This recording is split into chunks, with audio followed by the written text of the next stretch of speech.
Hello guys, welcome back to my channel Serena Jahan. So কেমন আছো সকলে? আশা করছি অনেক ভালো আছো আর আমি অনেক ভালো আছি।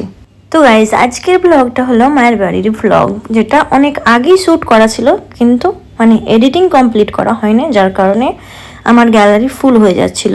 তো ভাবলাম চলো শুধু শুধু তো ফেলে রেখে লাভ নেই, যেহেতু আমি ব্লগটা বানিয়েছিলাম কিন্তু দেয়া হয় না, তো আজকে আমি সেটার ভয়েস দিয়ে দিলাম এডিটিং করে।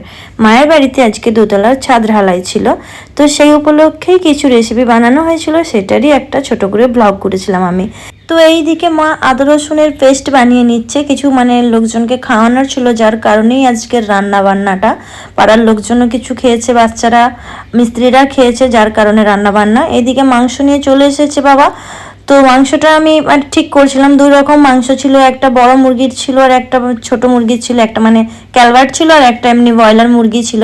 তো মাংসটা আমি যেটা দুটো আলাদা মাংস, আমি দুটো মাংসকে আলাদা করছিলাম, যে দুটো আলাদাভাবে রান্না হবে, একসাথে মিক্স করে না, কারণ একটা আলু দিয়ে একটু ঝোলঝোল টাইপের হবে আর একটা কষা হবে, নর্মাল কষা।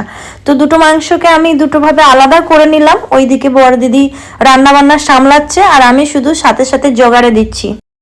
তো বাবাদের বাড়িতে যতবারই কোনো কিছু কাজ হয় আমরা বোনেরাই ওখানে যাই করি, কারণ মা অতটা পারে না। আমার মায়ের প্রচুর শরীর খারাপ থাকে, কারণ প্রচুর হাই প্রেশারের রুগী, আর হাই প্রেশার, সুগার, কোলেস্ট্রল, এমন কোনো রোগ নেই যেটা নেই। তো মা কোনো কিছু পারে না, খুবই অসুস্থ থাকে সবসময়। তো বাবার বাড়ির কাজ হলে আমাদেরকে যেতে হয় একটু করে দেওয়ার জন্য। তো ভাই যেহেতু বাড়িতে থাকে না, ও অন্য জায়গায় সার্ভিস করে, সেখানেই থাকে। তো বাড়িতে সুস্থ মানুষ বলতে বাবাই, তো বাবা তো আর এগুলো সামলাবে না, যার কারণে আমরা কিন্তু বোনেরাই যাই এগুলো সামলাতে। তো এইদিকে আলুগুলো কিন্তু বড় দিদি ভালোভাবে ছেঁকে নিয়েছে, বেশ লাল করে ভেজে নিয়েছে। এইদিকে দেখতে পাচ্ছ সবটাই রেডি করা হয়ে গেছে। বড় দিদি এইদিকে যে ক্যালভার্ট মুরগিটা সেটা রান্না কিন্তু বসিয়ে দিয়েছে, যার কারণে আমি টুকটাক ব্লগ করতে পারছি। বড় দিদি রান্নাটা করছে বলেই, তাও কিছু কেমন আমি তাকে হেল্প করছি আর ক্যামেরা বন্দি করার চেষ্টা করছি। তো এই যে হাঁড়িটা বসানো হয়েছে, হাঁড়িটার মধ্যে তেল কিন্তু আমিই দিয়েছিলাম, তেল কিন্তু আমি অল্প দিয়ে দিয়েছি। আমি অত এতটা বেশি পরিমাণে রান্না করা আমি জানি না। তো দিদি বললো যে তেল অল্প হয়ে গেছে আর পেঁয়াজ দিতে বলছে, সেটাও আমি কিন্তু অল্প করেই দিচ্ছি, এটা আমিই দিচ্ছি। তো যার কারণে অল্প হয়ে যাচ্ছে। দিদি বলছে এই 7.5 কিলো, ক্যালভারটা 7.5 কিলো ছিল, তো 7.5 কিলো মাংসর এতটুকু পেঁয়াজ দে। তো আমি সেই কিপনগিরি করছি, দিদি বকছে। শেষমেশ দিদি খুন্তিটা আমার কাছ থেকে নিয়ে নিল, যে আমাকে দে, তুই পারবি না, এটা আমি রান্না করছি।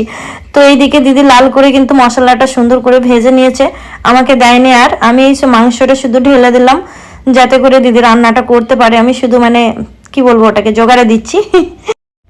তো প্রথমেই কিন্তু যে পায়েস রান্না হয়েছে, পায়েস এমনি মসজিদে দেওয়ার জন্য পায়েস করা হয়েছিল, পায়েসটা কিন্তু আমিই করেছি, আমি ওটা ভালোই পেরেছি। তো মাংসটা দেখতে হচ্ছে কিরকম লাল হয়ে রান্না হচ্ছে, বাবা রে, এটা আমি হলে পারতাম না, দিদি বলেই পেরেছে। যাই হোক, পায়েস হয়েছে, আলু পোস্ত হয়েছে, আলু দিয়ে যে মাংসর একটা ঝোল হয়েছে, আবার আলাদা করে কিন্তু কষাও হবে। কষাটা যে অল্প রান্নাটা ছিল, অল্প কষাটা ছিল, ওটা কিন্তু করেছিলাম আমি, কারণ ওটা আমি সহজেই পেয়ে গেছি, কারণ অল্পটা আমি চালিয়ে নিয়েছি, বেশিটা আমার দ্বারাই হয় না। যাই হোক, রেসিপি কিন্তু অনেক রকমই হয়েছিল, সবটাই কিন্তু ভালো ব্লগে দেয়া হয়নি, সবটা ক্যামেরা করে ওঠা হয়নি, এক হাতে অত কত সম্ভব, তাই না? ক্যামেরাম্যান তো ঘোরে না সাথে সাথে, যার কারণে সবটা কিন্তু ক্যামেরাবন্দি করতে পারিনি। কিছু কেমন করেছি, কিছু কেমন সেলফি ক্যামেরাতেও চেষ্টা করেছি নেয়ার। যাই হোক, এইদিকে কিন্তু অল্প মাংসটা আমি কষিয়ে নিচ্ছি, কারণ এটা আমি ভাবলাম আমি নিজে পারবো। এটা আমি যে মায়েদের যে রান্নার রুমেতে যে গ্যাসটা ছিল সেখানে রান্নাটা করেছি, আর দিদি এই রান্নাটা করছে বাইরে, যে বড় যেটা আলাদা করে গ্যাস ফিট করে রান্না করতে হয়, ওইটাতে ও দিদি করছে আলাদা জায়গায়, আর আমি করছি কিন্তু রান্নার রুমের মধ্যে। তো ছেঁকে রাখা আলুগুলো দিদি একটু ঢেলে দেওয়ার জন্য আমাকে ডাকলো, তো আমিই গেছিলাম যে আলুগুলো দিয়ে আমি ঢেলে দিয়ে আসি, কারণ দিদি একা হাতে ওটা পারছিল না, আমি গেছিলাম যে আলুগুলো ঢেলে দিই। বেশ, দিদি ক্যামেরাটা ধরেছিল তখন আমি করছিলাম এটা।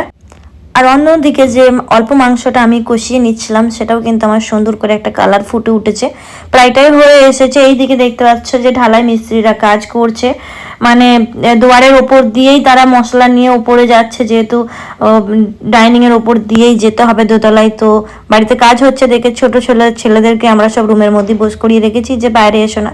এইদিকে আমাদের জাহান বাবু দেখছো মুড অফ হয়ে গেছে, জানি না কি কারণে, ও ও আমার কাছে এসেছে কমপ্লেন করতে, কারণ ওর দিদির সাথে কিছু একটা ঝামেলা হয়েছে।